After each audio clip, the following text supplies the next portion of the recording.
Serial में आने वाला है एक नया अब के बर्थडे में आती है कहती है आखिरकार यहाँ किस चीज का जश्न मनाया जा रहा है, मेरे जवान बेटे के मरने और तुमने प्रेम राही का बर्थडे मनाने कुछ भी कैसे तुम्हें नहीं पता है। इस घर में का बर्थडे मन सकता है पर का नहीं, क्योंकि राही को देखते ही अनुपमा जोशी की याद आती है। प्रेम ये कहता है अभी क्या कह रही हो मम्मी, क्या आप पागल हो चुकी? आखिरकार राही ने क्या किया है, जो किस्मत में होना तो हो चुका है और अनुपमा जोशी हमारी जिंदगी में नहीं है और राही ने इस घर को संभाल रखा है। काम आपके बारे में तो सोच सकती हो। माही ये कहती है कि प्रेम तब राही को पता था इस घर में बर्थडे नहीं मनाया जाता और मम्मी को बिल्कुल पसंद नहीं आए तो राही ने फिर भी चीजें करी है। तभी प्रेम ये कहता है माही बीच में नहीं बोलना चाहिए, क्या तुम्हें नहीं पता है ये सरप्राइज मैंने और पापा ने मिलकर राही को दिया था और मम्मी के वजह से भी सब कुछ खराब हो चुका है। तभी कहती है कहती इसका मतलब की गलती मेरी है। तभी प्रेम ये कहता है कि नहीं मम्मी, गलती सिर्फ सिचुएशन की है। आप हर चीज को समझना चाहोगी ज्यादा अच्छा होगा, क्योंकि आप हर चीज में कुछ ना कुछ बतंगड़ बनाती और ये सीन क्रिएट करती रहती हो। तुम्हें पता है कि आर्यन अब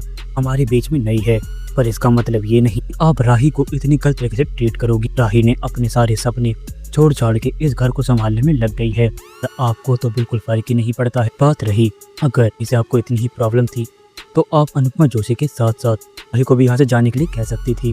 हो सकता था कि राही के साथ मैं भी चला जाता, शायद ऐसा कुछ होता ही नहीं। पर आगे कहता है कि प्रेम कुल पे चिंता मत करो, ख्याति जी को समझाऊं। और ख्याति जी आपको एक बात पता होनी चाहिए कि आप अब ज्यादा ही करने लग गई हो।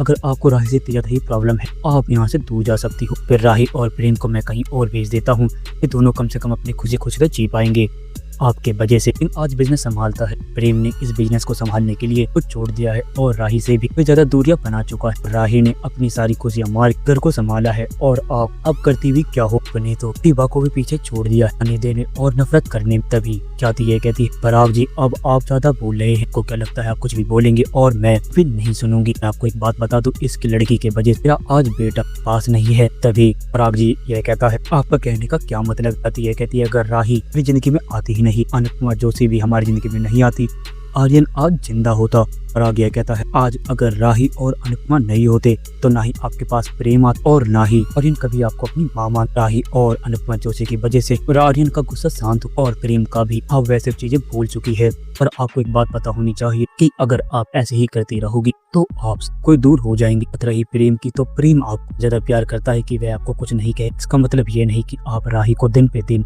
तकलीफ और दुख पहुंचाती रहे। अगर आपको समझ में आ रहा है ख्याति जी तो आपको एक सही समझ लेनी चाहिए, आप राही और प्रेम के बीच में ना ही पड़ और अगर आप ऐसा करती रहेंगे एक ना एक दिन भी आपको छोड़ देगा। और राही ने नहीं किया है, अगर आप सही से देखें अनुपमा जोशी ने भी नहीं किया था। आपके बेटे की मौत की जिम्मेदार वो सिर्फ आपका बेटा ही है और अगर अनुपमा जोशी सबको बता भी देती वह नहीं बच पाता, क्योंकि वह नशे की हालत में ज्यादा चूर हो चुका था। वह उसने किसी की सोची ही नहीं। अपनी शादी के दिन भी अपने आप को ओवरडोज कर लिया। जी हाँ दोस्तों, समझ पाएगी क्या अपनी गलती? अपनी कमेंट बॉक्स में राय हमें जरूर बताएं। अगर आपको ये वीडियो पसंद आई हो तो इस वीडियो को लाइक करें, हमारे चैनल को सब्सक्राइब करना ना भूलते हैं। आपसे अगली वीडियो में, जब तक के लिए राधे राधे, जय श्री राम।